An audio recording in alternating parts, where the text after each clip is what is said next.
Now, Adam has more on the changing technology driving the industry. There's just so much fast-paced moving technology and innovation within the auto industry right now, it's hard to keep up. The shift to a driverless future remains the industry's hottest topic. Definitely a technology that's happening. I think in terms of when it's going to happen is a big question, and how it's going to happen. The commitment from manufacturers is clear, with Ford showing off a self-driving delivery vehicle and General Motors announcing plans to produce the Cruise AV without a steering wheel or pedals by 2019. It's going to be interesting to see how that plays out.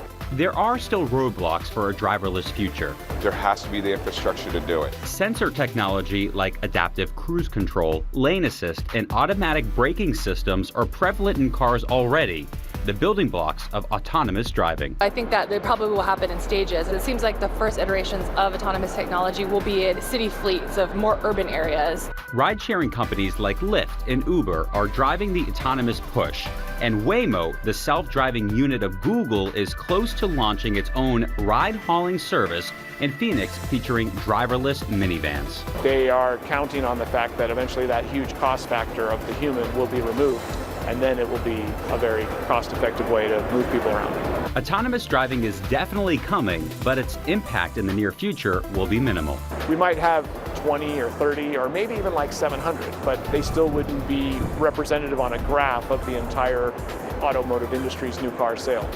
Infotainment is still a critical part of all car design, with Android Auto, Apple CarPlay, and Amazon's Alexa now becoming standard options. Giving folks the freedom to do what they want to do when they want to do it. While staying connected has become a priority for consumers, manufacturers remain committed to green technology under the hood. It's always moving in that direction. Creating longer lasting batteries. This is a big country. We want to drive long places, and that becomes an issue as well. It's moving down that price range where the masses could start taking a look at that as a choice. Nissan's all-EV Leaf incorporates autonomous features like Pro Pilot Assist and an e-pedal which alleviates braking while in heavy traffic. All the waste of time that you're behind the wheel, it's like, how can we alleviate some of those stresses? I think has also been a driver. That evolution includes a facelift for the hybrid vehicle. Green designs are a lot more emotional. That seems to be the focus. They're not just those aerodynamic wedge shapes that people don't necessarily like. Right now, alternative fuel vehicles only make up 3% of automotive sales, but manufacturers are pushing past the bottom line with sights on a more mainstream reality. That's the key, is volume. The more vehicles that have this technology, the price points comes down more for them. There is definitely a need for this type of technology to emerge mass market.